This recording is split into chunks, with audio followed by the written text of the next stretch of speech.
अस्सलामुअलैकुम नाजरीन, एक और हकीकत के साथ मैं हूँ इशाल सुलेमान। नाजरीन, लालच की आग रिश्तों का खलूस खा जाती है। दौलत की हवस मोहब्बत पर हावी हो जाए तो इंसान मसजूद मलाइक के दर्जे से गिर जाता है। ये कहानी नाजिश और मुनीब की नहीं है, ये हर उस घर की कहानी है जो नमूदो नुमाइश की इस मसनूई दुनिया में बसाया गया है।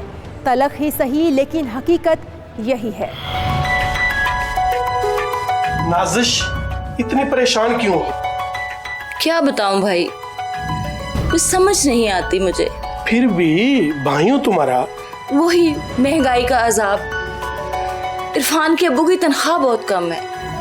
तो इतना परेशान होने वाली या रोने धोने वाली कौन सी बात है? अभी आपका भाई जिंदा है। नहीं भाई, आप मेरी पहले बहुत मदद कर चुके हैं। तो फिर क्या हुआ? तुम मेरी बहन हो और भाई बहनों के काम आते हैं।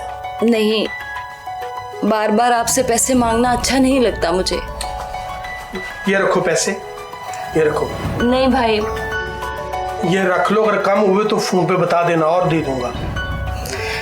नहीं भाई, ये भी मुझे बहुत ज्यादा लग रहे हैं। मेरी बहन की मुस्कुराहट के आगे कुछ भी नहीं। बस एक दफा मुस्कुरा दो। अच्छा भाई, अब मैं जाती हूँ। अगर कोई बहन भाइयों में से कमज़ोर रह गया तो जिसको अल्लाह अता करे उसे चाहिए कि वो अपने बहन भाइयों का लाज़िमन ख्याल रखे। ये उस पर लाजिम है, फ़र्ज़ है।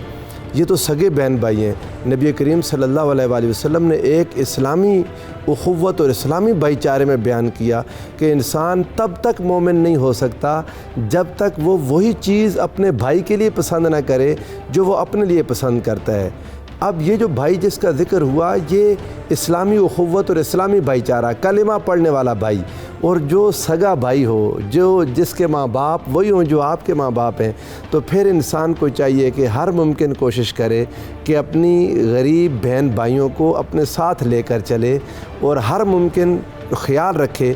जैसे अल्लाह ने कुरान मजीद में फरमाया, वफ़ी अम्वालिहिम हक़्क़ुन लिस्साइल वल महरूम, कि जो तुम्हारे पास माल है, अम्वाल हैं, इनमें एक तो साइल जो सवाल करते हैं, गदागर की बात नहीं कर रहा, साइल सवाल करने वाला जो कभी कभार मजबूरी के तहत सवाल करे, उसका भी हक़ है, और जो डिप्राइव्ड है, जो महरूम है, उसका भी हक़ है।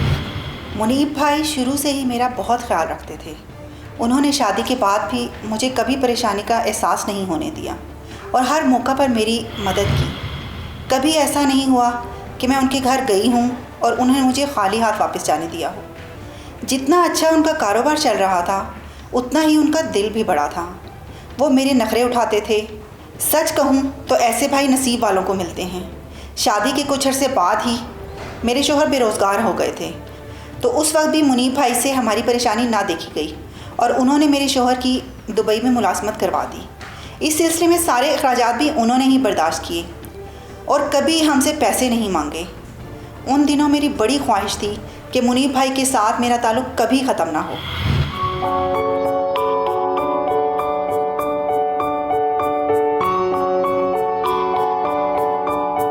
सदफ, सदफ। जी अम्मी। सदफ, मेरी बात सुनो, तुमसे जरूरी बात करनी है। जी अम्मी, क्या बात करनी है?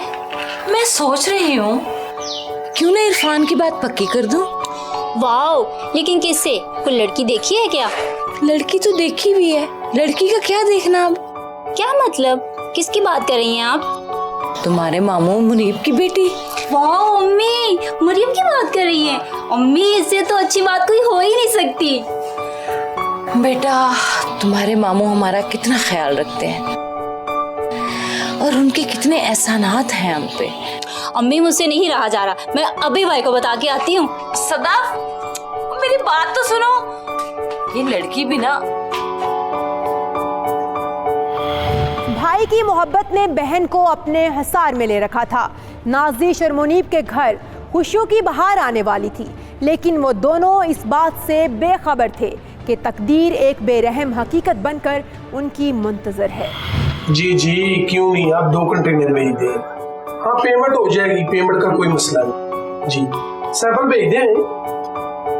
हाँ, वो मेरा मैनेजर बात कर रहे हैं।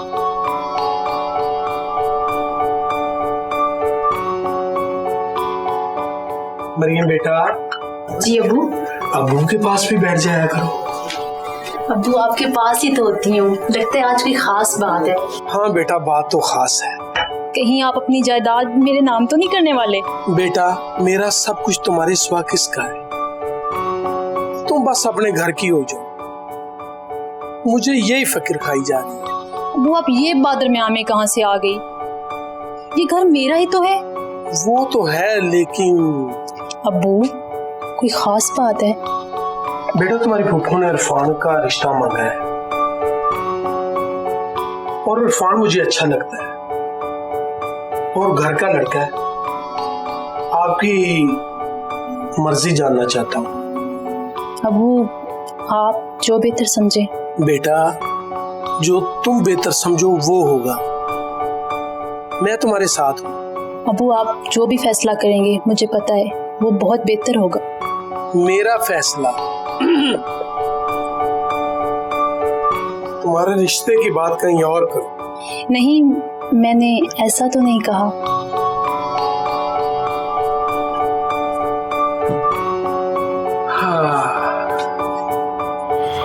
हर माँ की ख्वाहिश होती है कि उसके बच्चे खुशहाल ज़िंदगी बसर करें। मेरी भी यही ख्वाहिश थी। मैंने मुनीब भाई की बेटी के बारे में इरफान के हवाले से बहुत पहले से सोच रखा था। मुझे अंदाज़ा था कि इरफान और मरियम भी एक दूसरे को पसंद करते हैं। इसके अलावा मरियम की इरफान से शादी हो जाती, मुनीब भाई ने भारी जहेज़ देने के साथ साथ इरफान को भी अपने बिजनेस में सेट करवा देना था। मुझे एतराफ़ है कि मेरी इस ख्वाहिश के पीछे लालच का अंसर मौजूद था, लेकिन मैंने कुछ ऐसी गलत प्लानिंग भी नहीं की थी। मैं बचपन से ही गैर महसूस तरीके से दोनों को एक दूसरे के करीब लाती रही और उन्हें ज़्यादा से ज़्यादा गुफ्तगू का मौका देती रही, ताकि जब भी उनकी बात चले तो बच्चों की राय मेरी ख्वाहिश के ताबे हो। मरियम और इरफान मेरी वजह से एक दूसरे के काफ़ी करीब आ चुके थे।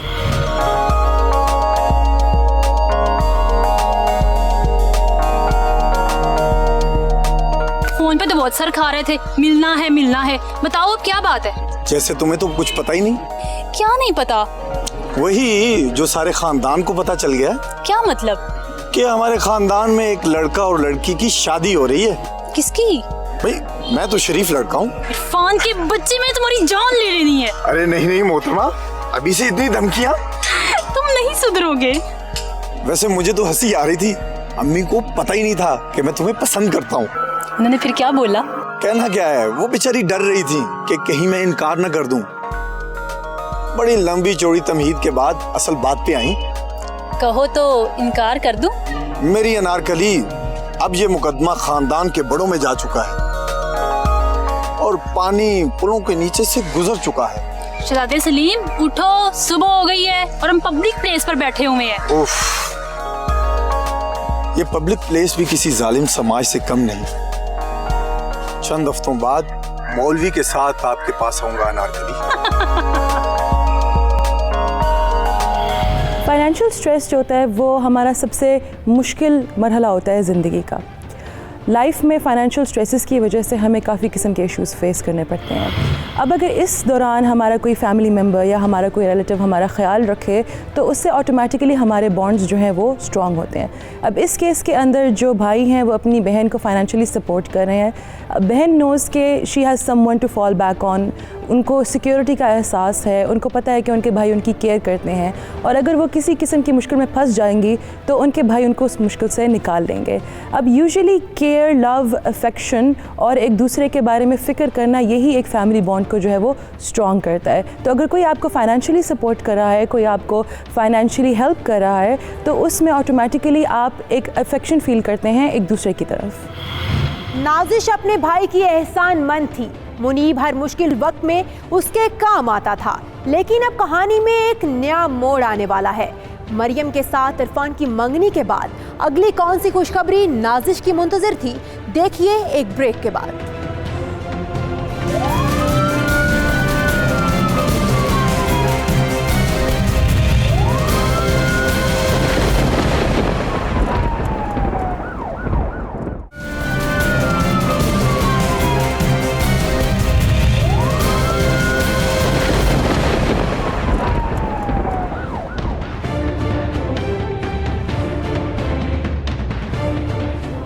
Welcome to the show. नाज़रीन, ज़िंदगी हर रोज़ एक नया मोड़ लेती है।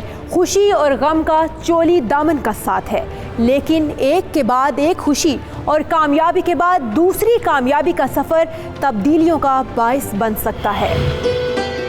क्या बात है अम्मा जान, आज आप बहुत खुश नजर आ रही हैं। बात ही कुछ ऐसी है। ऐसा भी क्या हो गया? आज तुम्हारे अब्बू का ना बाहर से फोन आया था। अच्छा, अब्बू जी का फोन आया था। बेशरम। इसमें शर्म वाली कौन सी बात है? आखिर बैरूने मुल्क से आपके शौहरे नामदार का फोन ही तो आया है। असल बात ये है कि तुम्हारे अब्बू की तरक्की हो गई है और तनख्वाह भी 3 गुना ज्यादा बढ़ गई है। ये तो बहुत बड़ी खबर है। वो ये भी बता रहे थे कि पहले से ज्यादा पैसे भेजेंगे। इसका मतलब है हमारे घर के हालात और ज्यादा अच्छे हो जाएंगे इंशाल्लाह। मैं अभी सदफ को जाके बताता हूँ, बल्कि मिठाई लेके जाता हूँ। पहले मैं छोटी छोटी ज़रूरियात के लिए मुनीब भाई की तरफ देखती, लेकिन फिर इरफान के अब्बू की तनख्वाह में इजाफा हो गया और मुझे घर पहले से ज़्यादा पैसे भेजने लगे। पैसे हाथ में आए तो मेरा रवैया और सोच भी बदलने लगी। गरीब के हाथ पैसा आ जाए तो जाने कितनी दबी हुई ख्वाहिशें सर उठाने लगती हैं। मेरे साथ भी कुछ ऐसा ही हुआ था। मैंने बचत या मुस्तकबिल का सोचने की बजाय इन पैसों को तेज़ी से खर्च करना शुरू कर दिया। शायद मेरे अंदर अमीर होने की हसरत अब खुलकर बाहर आ रही थी। मैंने बहुत कुछ सोचना शुरू कर दिया था जिससे मेरे बच्चे लाइल्म थे।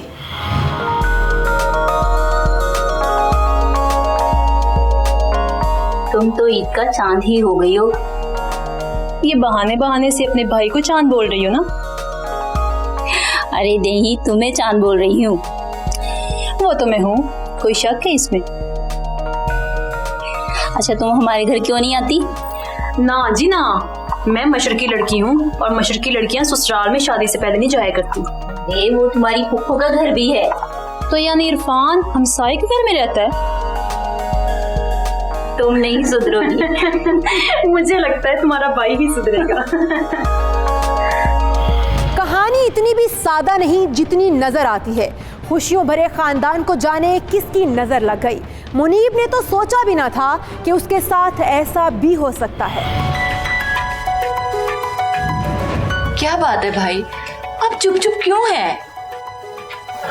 ऐसी तो कोई बात नहीं। मैं बहन हूँ आपकी, आपका एक एक अंदाज समझती हूँ। बहन हो मेरी, अब तुमसे कब तक छिपा सकता हूँ? अल्लाह खैर करे, बात क्या है? नाजिश, मैं बर्बाद हो गया, तबाह हो चुका हूँ। क्या मतलब? मैं कुछ समझी नहीं।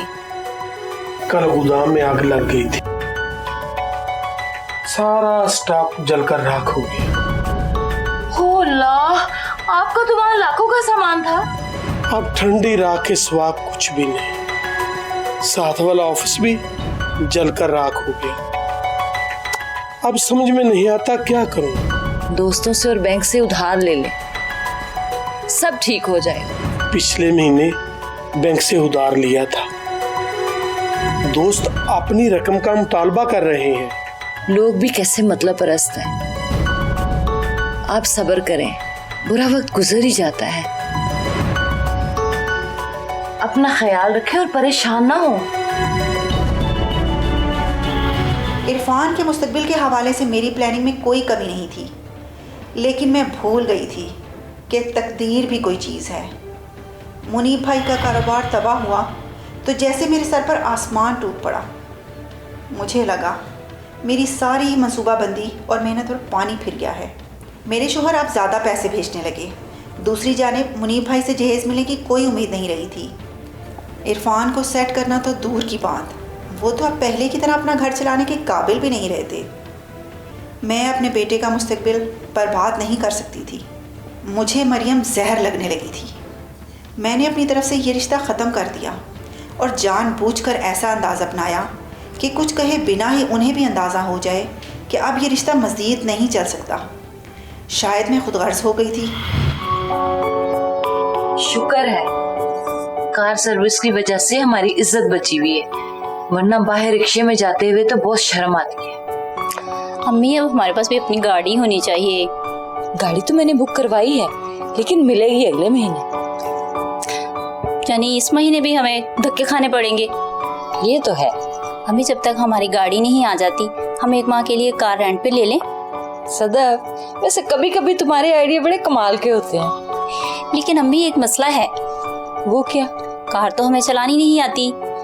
छोटी बातें ना किया करो, हमारा भी कोई मयार है। क्या मतलब? वे हमने जब गाड़ी लेनी है तो ड्राइवर रखना है ना, तो 1 महीना पहले रख लेंगे तो क्या फर्क पड़ता है उससे। ओ अम्मी क्या बात है। किस्मत का पहिया उल्टा चल रहा था। लाखों कमाने और खर्च करने वाला मुनीब अब हालात की सितम ज़रीफी का शिकार हो चुका था। उसके सामने दोस्तों की हकीकत आया हो चुकी थी। इन हालात में उसने किया कौन सा अहम फैसला, देखिए एक ब्रेक के बाद।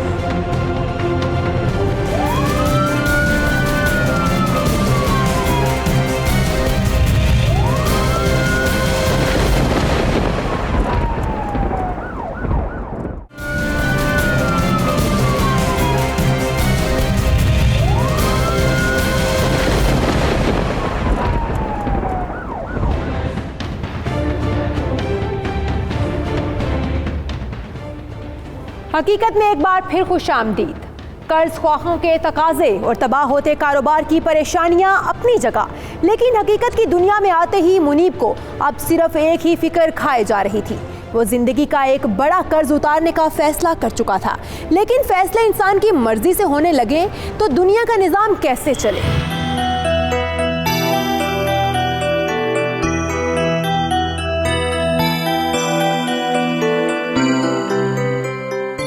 मरियम बेटा। जी अब्बू। बेटा अंदर आ जाओ, बहस से बातें दे जा रहे हो।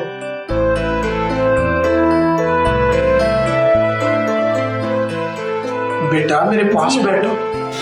जी अब्बू बैठ। जी अब्बू। बेटा मैं चाहता हूँ तुम्हारी शादी कर दूं। अब्बू इतनी जल्दी? बेटा आपको तो पता है काम के हालात ही ऐसे हैं। तो इसका मेरी शादी से क्या ताल्लुक है? बेटा मेरा भी फर्ज पूरा हो जाएगा और मुझे सुकून मिलेगा। अब्बू आप परेशान ना हुआ करें। बेटा अब क्या करें, परेशानियां तो साथ लग गई हैं। आप मेरी वजह से फिक्रमंद ना हुआ करें, कारोबार भी ठीक हो जाएगा। बेटा फिर भी मैं आपकी मर्जी जानना चाहता हूँ। अब्बू मेरे सारे फैसलों का हक आपको है। आप जिस तरह चाहें मैं राजी हूँ, बस आप अपना ख्याल रखा करें। जीती रहे बेटा, मेरी तो एक ही दुआ है, अल्लाह सबको तुम जैसी बेटियां दे। ख्वाब बुनना बहुत आसान काम है, लेकिन यही ख्वाब जब रेत की मानद बिखरने लगते हैं तो इंसान हकीकत से आशना होने लगता है। हकीकत तलख ही सही, लेकिन ये कई बड़े फैसलों को जन्म देती है। क्या बात है भाई साहब, आज बड़े दिनों के बाद चक्कर लगाया? बस काम के हालात ही ऐसे जा रहे हैं, वक्त ही नहीं निकल पा रहा था। आप भी तो हाथ पे हाथ धर के बैठ गए ना, कहा था कि किसी दोस्त से मदद ले लें। जब सूरज सर पे आके ठहर जाता है ना, तो साया भी साथ छोड़ जाता है। ये तो फिर दोस्त थे। दुनिया में पैसे की बहुत अहमियत होती है। असल बात तो दरमियान में ही रह गई। असल बात? मैं कुछ समझी नहीं। देखो नाजिश, बात ही कुछ ऐसी है, अपने मुंह से करते हुए अजीब सा लगता है। मैं चाहता हूँ मरियम बेटी की शादी कर। ये तो बहुत अच्छी बात है, लेकिन क्या? अभी तो आप बता रहे थे कि हालात ठीक नहीं है, शादी पे तो बहुत अखराजात हो जाते हैं, और ये पैसे आप कारोबार में लगा लें। घर की बात है, शादी सादगी से कर लेंगे, कम से कम ये जिम्मेदारी तो पूरी होगी। देखे भाई, मेरा एक ही एक बेटा है, मैंने उसकी शादी बहुत धूमधाम से करनी है। वो तो ठीक है, लेकिन क्या? मयारी जिंदगी भी कोई चीज है, इंसान को हकीकत पसंद होना चाहिए, और अब पहले जैसी बात भी नहीं रही। क्या कह रही हो, मैं समझा नहीं। भाई मैं अभी इरफान की शादी नहीं करना चाहती। आप अपनी बेटी की कहीं और शादी करना चाहते हैं तो मुझे कोई एतराज नहीं, बाकी आपकी मर्जी है।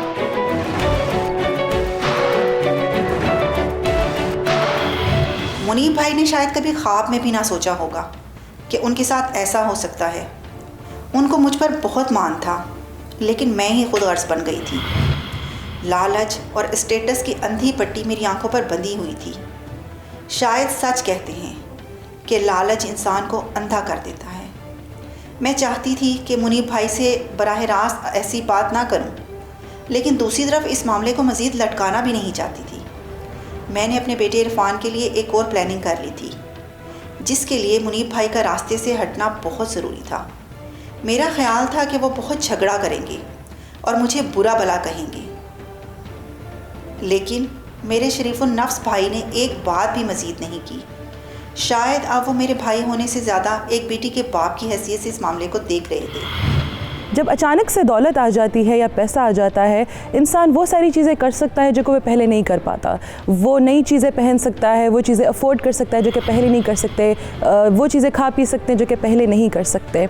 यूजुअली होता इस सेंस में ये है कि इंसान उस वक्त फिर अपनी दौलत को ज़रा अपने लिए ही संभालने की कोशिश करता है। जिस तरह इस केस में दोबारा जो बहन है, जब एकदम से उनके पास पैसा आया, वो स्टेबल हुई और भाई अनस्टेबल हो गए, तो ऑब्वियसली उनमें वो ग्रीड आई, वो उनमें एक क्या कहते हैं एंटाइटलमेंट की जो है वो फीलिंग आई कि वो उस चीज़ को, अपने पैसे को संभाल के रखें और किसी और को ना दे कि कहीं वो ख़त्म ना हो जाए, ताकि वो दोबारा उसी पोजीशन में दोबारा ना चली जाए।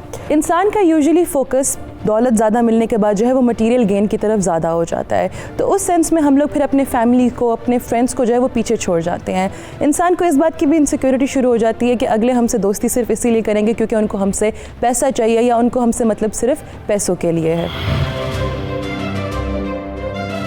आप बताओ क्या बात है? फोन करके जान खाई हुई थी। बात ही कुछ ऐसी थी, फोन पर नहीं कर सकती थी।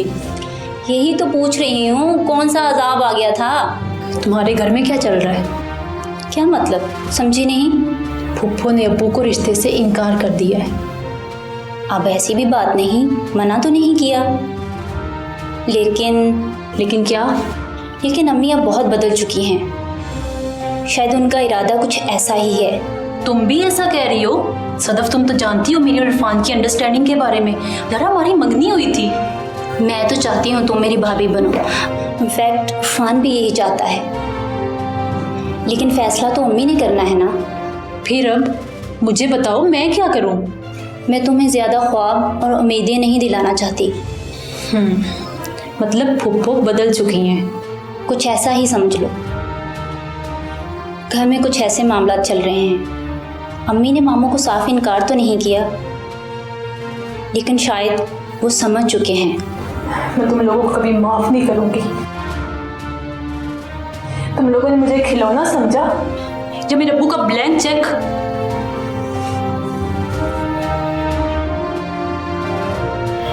घर में कोई भी मेरा साथ देने को तैयार ना था। इरफान तो मरियम को पसंद करता ही था, लेकिन सदफ की भी जान इसी में अटकी हुई थी। इन सब ने मेरी बहुत मुखालफत की, लेकिन मैं किसी की भी सुनने पर आमादा ना थी। मुझे मालूम था कि आखिरी फ़ैसला मेरा ही होगा। इस वक्त मुझे लग रहा था कि मेरे बच्चे नादानी और जज्बातियत का शिकार हो रहे हैं और मैं उनके लिए बेहतर फ़ैसला कर रही हूँ। काश उस वक्त मैं उनकी बात मान लेती तो ये सब ना होता जो आज मुझे भुगतना पड़ रहा है। मुझे पता ही नहीं लगा कि मैं दौलत के लालच में अपने हाथों अपना घर उजाड़ रही हूँ। ये शर्मिंदगी मुझे उस वक्त अपने फ़ैसले पर होती तो शायद आज ये सब ना देखना पड़ता। बुनियादी तौर पर कि जो अल्लाह ने अता किया उस पर हम राज़ी नहीं रहते, अपनी ख्वाहिश पूरी करने के चक्कर में रहते हैं। मैं ये बात अला वजल बसीरत कहता हूँ कि हम ये तसव्वुर सिर्फ़ इस वजह से, ये आदत इसलिए जन्म लेती है कि हमने महज इस दुनिया को सब कुछ समझ रखा है। हम जहानी नहीं हैं, हम आखिरत के पर ईमान रखते हैं। जिस इंसान को इस दुनिया में उसकी ख्वाहिश, उसकी तमन्ना, उसकी मोहब्बत, उसकी मवद्दत नहीं मिल सकी, उसको यकीनन अल्लाह आखिरत में अजर देगा। वो इंसान अपने वालिदैन के लिए, अपने बहन भाइयों के लिए कुर्बानी दे दे। और ये बात भी एक बड़ी नुक्ते की है। कुरान कहता है आसा अन तुहिब्बु शैअन वहुव शर्रुल लकुम व आसा अन तकरहु शैअन वहुव खैरुल लकुम। कुरान मजीद ने फरमाया बहुत दफ़ा ऐसा होता है कि तुम एक चीज़ से मोहब्बत करते हो लेकिन वो तुम्हारे लिए शर होती है, बुरी होती है, और बाज़ औक़ात तुम एक चीज़ को बुरा समझ रहे होते हो लेकिन वो तुम्हारे लिए बहुत अच्छी होती है। मैं तो शुक्र अदा करती हूँ मिसेस शमीम का कि क्लब में आप जैसे मुहज़्ज़ब खातून से मिलवा दिया। अब ऐसी भी कोई बात नहीं, ऐसी पार्टीज में तो लोग मिलते ही रहते हैं। मिलते तो हैं, लेकिन अच्छे लोगों के साथ रिश्तेदारी भी खुश नसीब लोगों की होती है। मैं चाहती हूँ कि इरफान और फरवा के रिश्ते की बात पक्की करते हैं। वैसे ये तो अच्छी बात है, लेकिन क्या? जब आपसे बात हुई थी तब हमने पता करवाया था। बुरा ना मानिएगा, बेटी का मामला है ना। ये तो आपका हक है, इसमें बुरा मनाने वाली बात क्या है? लेकिन बात क्या है? किसी ने बताया था कि आपके बेटे का पहले भी कहीं रिश्ता तय है। रिश्ता तो तय नहीं हुआ था, वो तो हल्की सी बात शुरू की थी इसके अब्बू ने। तो फिर क्या बना उसका? बस कुछ भी नहीं, वो लोग हमारे स्टैंडर्ड के नहीं थे, बात शुरू होने से पहले ही खत्म हो गई। अच्छा, तो फिर ठीक है। इरफान, तुम्हें शर्म आनी चाहिए। कैसे मर्द हो तुम मेरी बात समझने की कोशिश करो। क्या समझने की कोशिश करूं? यही कि मैं तुम्हारे नजदीक एक खिलौना थी? ऐसी बात नहीं है। तुम्हें पता है अम्मी की आदत का, वो अपनी मर्जी करती हैं। जिंदगी मेरी और तुम्हारी थी इरफान। तुम में तो इतनी भी हिम्मत नहीं कि तुम उनसे बात कर सको। बात तो की थी, मगर वो कुछ सुनने को तैयार ही नहीं है। सिर्फ इसलिए कि मेरे अब्बू का कारोबार खत्म हो गया है। मैं तो शुक्र करती हूँ कि तुम लोगों की असलियत सामने आ गई। मेरे अब्बू ने कभी ये नहीं सोचा कि तुम लोग गरीब हो या वो तुम्हारी मदद करते हैं। उन्होंने बस अपनी बहन को देखा था। यार प्लीज इतना जलील मत करो। एक बात याद रखना, मैं तुम्हें कभी माफ नहीं करूंगी। मैं तुम्हारे बगैर नहीं जी सकता। ये इमोशनल डायलॉग अपने पास रखो और कोशिश करना कि आइंदा तुम मेरी शक्ल ना देखना। खुदा हाफिज। मरियम और इरफान की जिंदगी में एक नया मोड़ आने वाला है। मोहब्बत के दावे हाथ से फिसलती रेत साबित हुए। दो घरों के दरमियान कायम होने वाले इस मजबूत बंधन की हकीकत क्या थी, देखिए एक ब्रेक के बाद।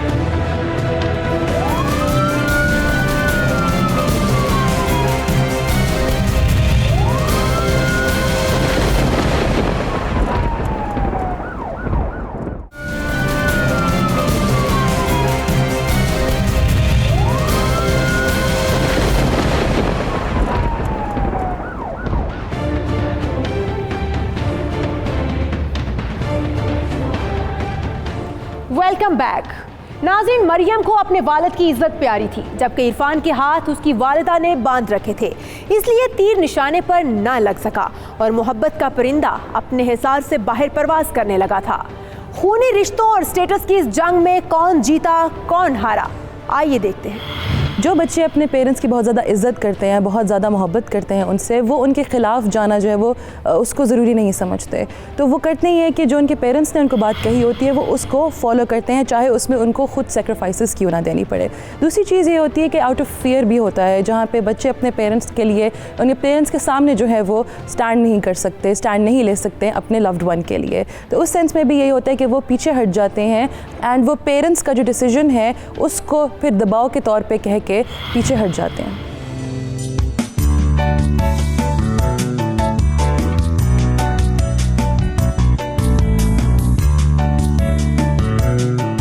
देखा मेरी बहू कितनी प्यारी है। माशाल्लाह बहुत प्यारी है। मेरी बेटी आपके घर को जन्नत बना देगी। अब यहीं खड़े होके बातें करेंगे या इनको कुछ छोड़ के भी आएगा? मैं इनके कमरे तक इनको छोड़ के आती हूँ। अच्छा ठीक है, छोड़ के आओ।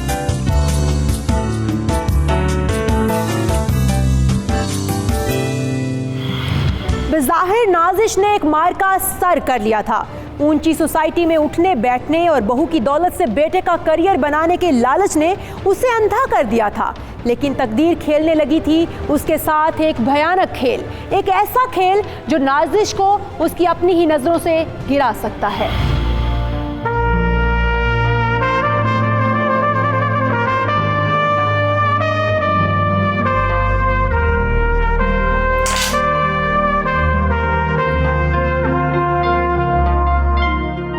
तुम ऐसे क्यों बैठी हो? और ये सारी ज्वेलरी, क्या बात है? इरफान, मुझे आपसे एक ज़रूरी बात करनी है।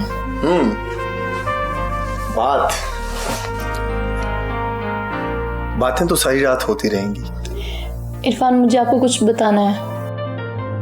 बताना है? बताओ क्या बात है? इरफान, मैं पहले से शादीशुदा हूँ, मेरा निकाह हो चुका है। ये क्या बकवास है? बकवास ही सही, लेकिन ये सच है। तो फिर मेरी जिंदगी बर्बाद करने की क्या जरूरत थी? मुझे शादी से पहले क्यों नहीं बताया? मैंने बताया था अम्मी को, इनफैक्ट रुखसती से पहले भी बताया था। तो फिर वो हमारे लेवल के नहीं थे, इसलिए अम्मी ने मुझे चुप करवा दिया।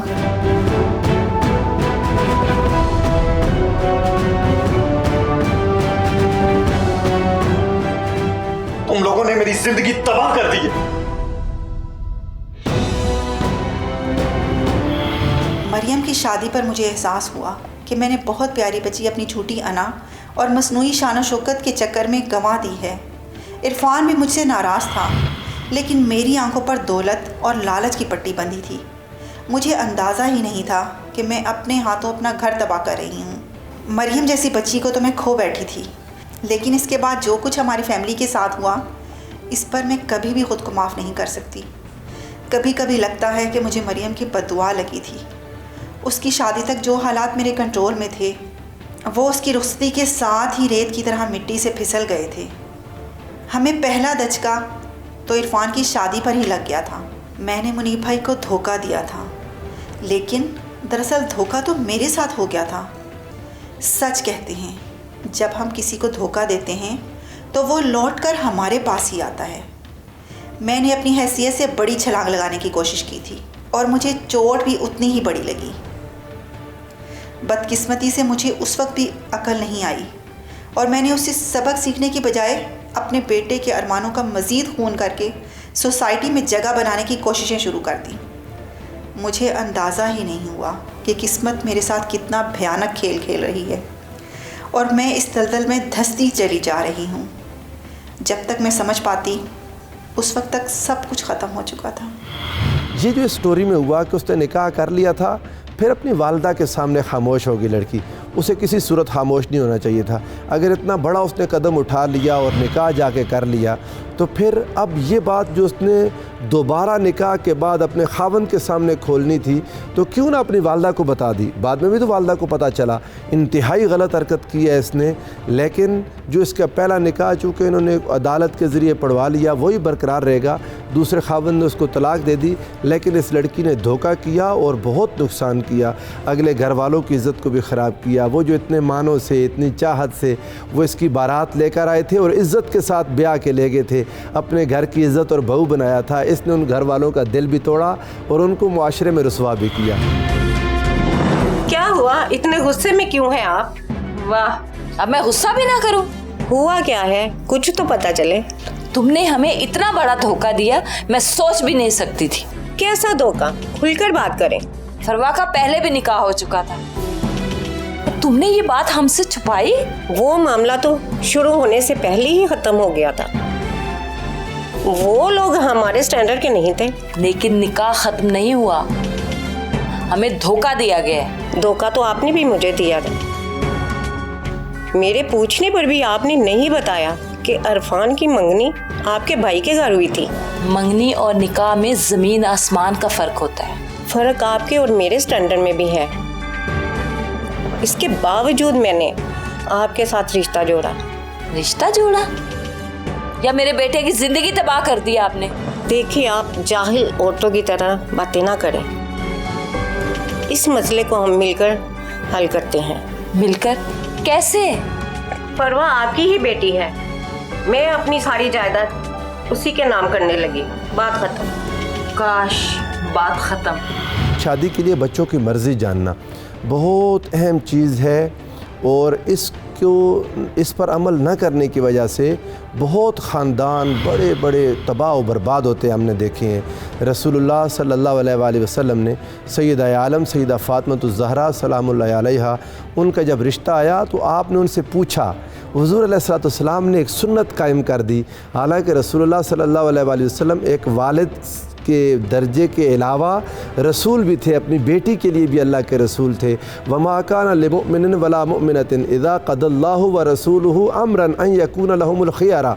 रसूलुल्लाह को ये इख्तियार कि किसी मोमिन मोमिना के लिए जो मर्ज़ी फ़ैसला कर दें, ये अपनी बेटी के लिए भी हासिल था। लेकिन रसूलुल्लाह ने हम सब के लिए एक सबक बनाना था, एक सुन्नत बनानी थी, एक शरीयत तश्कील देनी थी कि अपनी बेटी से भी रज़ामंदी ली।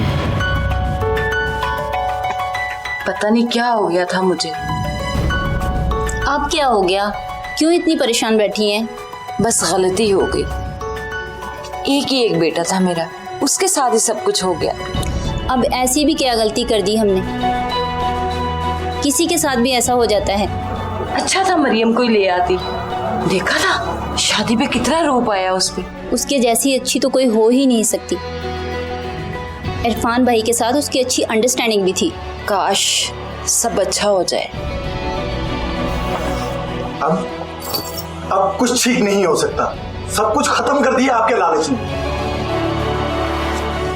ऐसा नहीं कहते बेटा, फरवा समझ आएगी। समझ जाएगी? भाग गई है वो। ये क्या कह रहे हो? जो सच है वही कह रहा हूँ। किसी को मुंह दिखाने के काबिल नहीं छोड़ा आपने। मुझे माफ कर दो बेटा, गलती हो गई मुझसे। मैं तुम्हारे लिए अच्छी सी लड़की ढूंढ के लाऊंगी। जो अच्छी थी उसको तो आपका लालच खा गया। अब जिसको मर्जी लाई, मुझे कोई फर्क नहीं पड़ता। मैं अब इस मुल्क से ही चला जाऊंगा।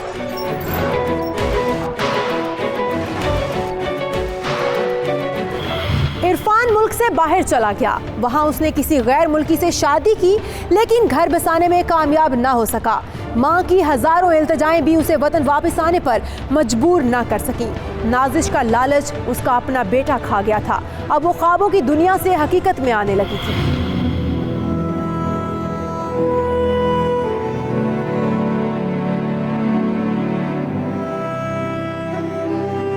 अरे अरे क्या हुआ? क्या कर रही हो? भाईजान मुझे माफ कर दे, मैंने आपके साथ बहुत ज्यादती की है। उठो तो सही, उठो तो सही, बैठो। मुझे मेरे गुनाहों की सजा मिल गई है भाईजान। मैंने आपका और मरियम का बहुत दिल दुखाया। मैं आपकी और मरियम की बहुत बड़ी गुनाहगार हूं। नाज़िश, तुमने मुझे दुख तो बहुत दिया, लेकिन तुम मेरी छोटी बहन हो। भाई बहन के साथ कब तक नाराज रह सकते? मुझे रिश्तों की कदर ना थी। मैंने अपना बेटा तो खो ही दिया है, लेकिन अब अपने भाई को नहीं खोना चाहती।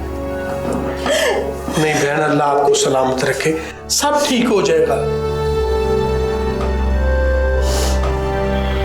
नाजिश जैसी औरतें अपना घर खुद तबाह कर बैठती हैं, और जब तक होश आता है तब तक सब खत्म हो चुका होता है। वो अपना बेटा तो खो ही चुकी थी, लेकिन नदामत के चंद आंसू और मौफी की हिम्मत ने उसको भाई खोने से बचा लिया। जिंदगी अगर आपको ऐसे किसी मोड़ तक ले आए तो फैसला करते वक्त याद रखिए कि दौलत के आर्जी सहारों की बजाय अपनों की मजबूत मोहब्बत को बचा लेने वाले ही खुशकिस्मत होते हैं। इसके साथ ही अपनी मेज़बान इशाल सुलेमान को इजाज़त दीजिए। फिर मिलेंगे ज़िंदगी की एक और हकीकत के साथ।